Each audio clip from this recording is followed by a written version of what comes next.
Après 2 années riches en événements, une crise sanitaire et des travaux de grande envergure, nous sommes de retour à Virel.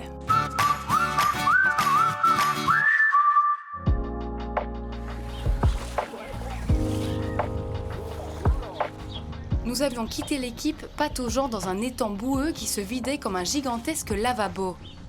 Quel était l'objectif de ces travaux? Ça consistait à restaurer la grande roselière qui est envahie par beaucoup d'arbres et qui souffrait de plus en plus des printemps secs et chauds. Et donc ça c'est une nouvelle donnée avec sans doute le réchauffement climatique. Il faut créer des poches d'eau au sein du marais pour que le marais puisse accumuler pendant l'hiver et redistribuer cette eau vitale pour un marais aux périodes qui seront plus secs et plus chaudes.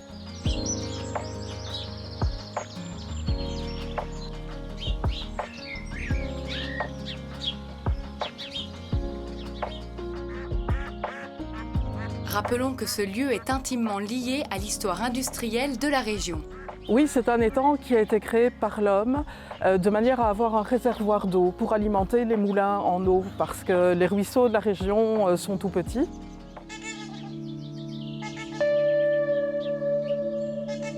Ce réservoir d'une superficie de 8 hectares est devenu la réserve naturelle qu'on connaît aujourd'hui. Pour autant, l'intervention humaine reste essentielle à sa survie. On a recréé sur 1,5 hectare une poche d'eau. Donc là, on peut stocker à peu près 7500 mètres cubes. Donc ça, c'est terminé.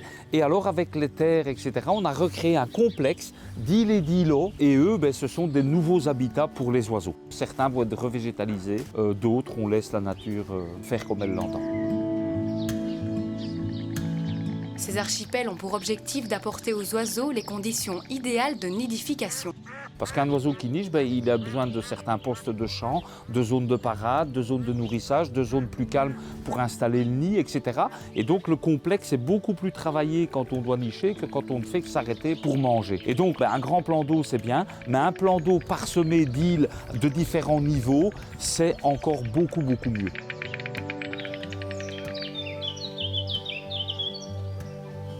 Virel espère accueillir de nouvelles espèces qui rejoindront les 113 sortes d'oiseaux qui nichent déjà ici. Mais si on regarde le nombre d'individus là, par espèce et la durée du séjour, eh bien, tout ça est en augmentation aussi. Donc ça laisse augurer vraiment une saison exceptionnelle. Il n'y a pas que les oiseaux qui s'installent ici en plus grand nombre. On a par exemple un mustélidé typique des marais, c'est le putois. Il est bien représenté ici. On va dire que le gros des prédateurs qu'on a pour les oiseaux, ce sont d'autres espèces d'oiseaux. Si on prend par exemple tous les petits chanteurs de la roselière, le bruant des roseaux, le phragmite, les rousserolles, etc., ils se méfient toujours du busard des roseaux par exemple. Si on regarde dans la région, à quelques kilomètres au nord, on a les barrages de l'Odeur. À l'ouest, on a le Val-Joli en France. À l'est, il y a les étangs de Roli, plus une multitude de petits étangs intermédiaires. Maintenant, ce qu'il faut, c'est que ces zones humides soient les plus attractives possibles et que ce ne soit pas uniquement des trous avec de l'eau.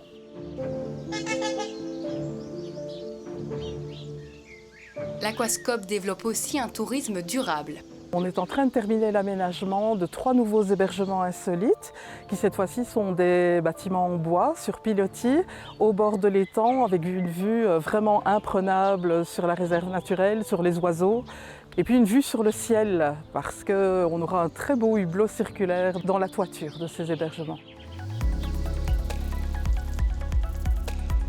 Les yeux tournés vers le ciel, c'est aussi le nom de la nouvelle exposition à découvrir à l'Aquascope.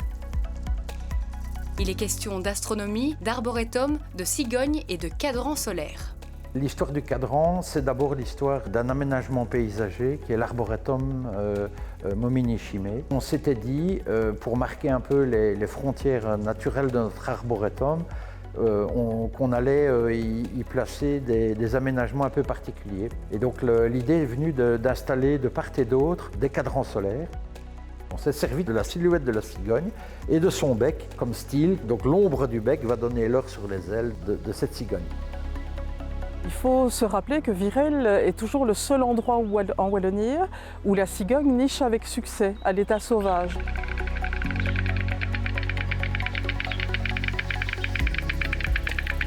Cette exposition se tiendra ici jusqu'au 21 août. 2 conférences sont prévues ainsi que des escapades guidées au départ de l'étang jusqu'au vertigineux pont de Blémont où est installé le cadran. À ne pas manquer.